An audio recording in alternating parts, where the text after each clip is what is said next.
আসসালামু আলাইকুম। এখন এই মুহূর্তে আমরা আছি ওসমানীনগর, সিলেট। বন্যার পরিস্থিতি ভয়াবহ। তো এখানে 10,000 মানুষ পানিবন্দী।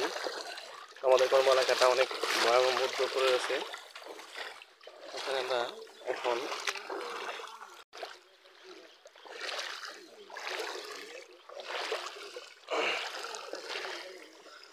সিলেটে 22 সালের মতো বন্যা।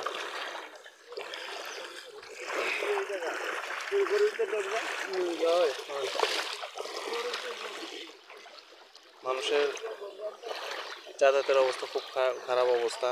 মানুষ নৌকা ছাড়া বাইরে যেতে পারছে না।